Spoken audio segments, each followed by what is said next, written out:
Assalamualaikum warahmatullahi wabarakatuh. Perkenalkan, nama saya Leni Fadia dengan NIM 2203111064 dari kelas reguler D Stanbook 2020. Yang saya hormati Bapak Dr. Samsul Arif MPD dan Ibu Lasena Sialagan MPD selaku dosen pengampu mata kuliah penelitian tindakan kelas.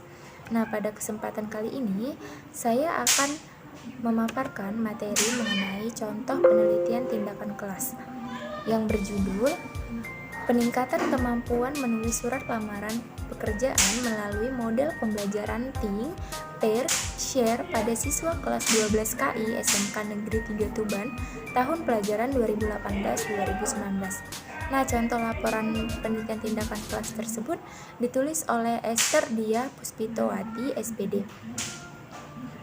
Selanjutnya, pada topik pembahasan kali ini, yang pertama itu ada cara peneliti merumuskan masalah, yang kedua itu ada kecermatan peneliti dalam memilih teori, yang ketiga itu ada teknik dan instrumen yang digunakan, yang keempat ada proses pelaksanaan tindakan setiap siklus, dan yang terakhir itu ada teknik analisis data yang digunakan. Langsung saja kita masuk pada pembahasan yang pertama, yaitu cara peneliti merumuskan masalah. Nah, di sini peneliti selaku guru bahasa Indonesia di kelas 12 KI SMK Negeri 3 Tuban berdasarkan permasalahan yang dialaminya saat mengajar di kelas. Yang pertama itu ada rendahnya hasil belajar siswa kelas 12 KI SMK Negeri 3 Tuban, khususnya pada materi menulis surat lamaran pekerjaan. Yang kedua itu ada metode pembelajaran yang kurang meningkatkan keaktifan siswa. Nah, hal ini diketahui peneliti karena dalam penelitian ini, peneliti itu yang merasakan langsung permasalahan tersebut. Peneliti juga melihat nilai siswa pada materi tersebut masih terbilang cukup rendah. Oleh sebab itu, peneliti mengangkat diri tersebut untuk melakukan penelitian tindakan kelas. Selanjutnya, kita akan membahas topik permasalahan yang kedua, yaitu kecermatan peneliti dalam memilih teori. Nah, jika dilihat dari judul penelitian tersebut, yaitu peningkatan kemampuan menulis surat lamaran pekerjaan, menurut saya teori penelitian yang digunakan peneliti sudah relevan. Adapun teori yang digunakan peneliti dalam penelitian ini, yang pertama itu ada pengertian kemampuan menulis, pengertian surat, bentuk-bentuk surat, fungsi surat, kaidah penulisan surat lamaran pekerjaan, pengertian model pembelajaran, pengertian model pembelajaran kooperatif, model pembelajaran kooperatif tipe Think, Pair, Share, kemudian ada langkah-langkah model pembelajaran kooperatif tipe Think, Pair, Share. Namun setelah saya membaca referensi yang digunakan oleh peneliti masih menggunakan buku terbitan tahun yang lebih dari 10 tahun terakhir. Contohnya pada buku karya Nur Muhammad yang berjudul Pembelajaran Kooperatif. Buku tersebut ditulis pada tahun 1996 dan ada beberapa buku lagi yang digunakan oleh peneliti dari tahun 1988 yang menurut saya itu kurang efektif. Selanjutnya ada teknik dan instrumen pengumpulan data. Nah, dalam penelitian ini, teknik dan instrumen pengumpulan data yang digunakan oleh peneliti yang pertama itu ada teknik tes.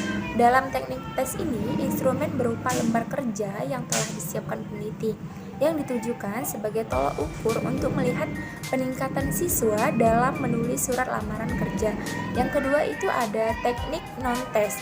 Kalau tadi itu teknik tes berupa lembar kerja, yang ini ada teknik non-tes, instrumen yang digunakan itu berupa lembar observasi. Nah, di dalam lembar observasi ini ada lembar observasi siswa, lembar observasi guru, lembar observasi aktivitas guru dalam pengelolaan pembelajaran, serta lembar observasi aktivitas siswa dalam pembelajaran. Selanjutnya itu ada proses pelaksanaan tindakan setiap siklus. Nah, seperti yang kita ketahui, penelitian tindakan kelas ini, dalam laporan penelitian ini terdapat beberapa tahapan. Yang pertama itu ada tahap perencanaan, yang kedua itu ada tahap pelaksanaan, yang ketiga itu ada refleksi, dan yang keempat itu ada revisi. Pada tahapan siklus 1 ini, yang pertama itu pada tahap perencanaan.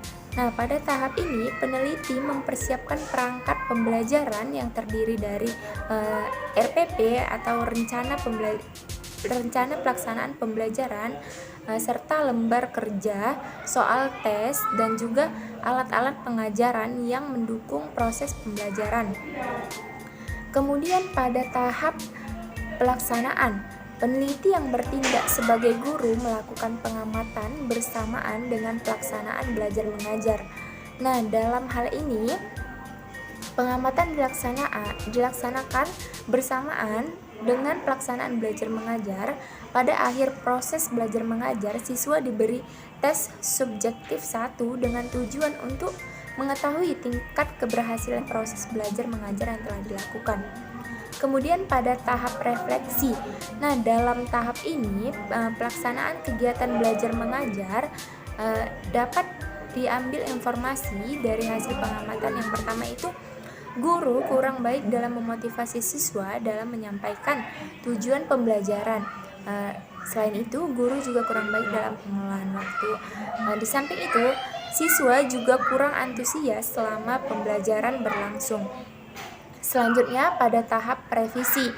Nah, pada tahap revisi ini pelaksanaan kegiatan belajar mengajar pada siklus 1 ini masih terdapat kekurangan sehingga perlu adanya revisi yang dilakukan pada siklus berikutnya.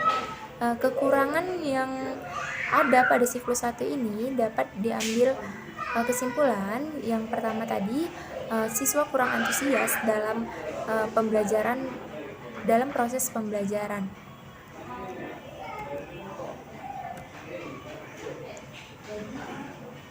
Selanjutnya ada tahapan siklus 2.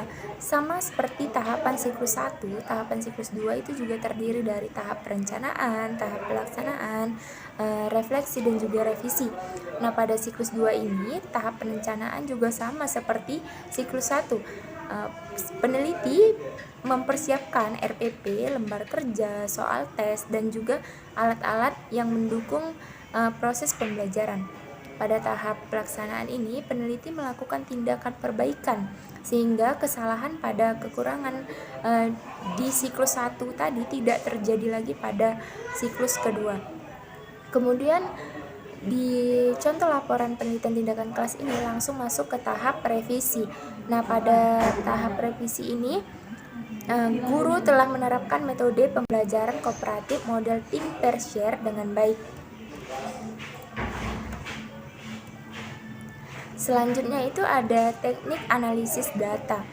Nah, di dalam teknik analisis data untuk laporan penelitian tindakan kelas ini itu menggunakan teknik analisis data kuantitatif dan kualitatif. Data kuantitatif yaitu data yang diperoleh dari tes subjektif dan penelitian dalam bentuk tugas. Sementara itu data kualitatif yaitu data-data yang diperoleh melalui hasil pengamatan observasi guru dalam pengelolaan kelas, aktivitas guru, sikap siswa terhadap kegiatan belajar mengajar, dan aktivitas siswa diskusi dalam memecahkan masalah. Selanjutnya itu ada data-data yang diperoleh. Yang pertama itu ada contoh tabel observasi siswa dalam siklus 1. Kemudian itu ada tabel hasil tes subjektif pada siklus 1. Kemudian ada tabel hasil observasi siswa pada siklus 2, dan juga ada tabel hasil tes subjektif pada siklus 2. Mungkin itu saja yang bisa saya sampaikan mengenai laporan penelitian tindakan kelas ini. Lebih dan kurangnya saya mohon maaf. Wabillahi taufiq wal hidayah. Wassalamualaikum warahmatullahi wabarakatuh.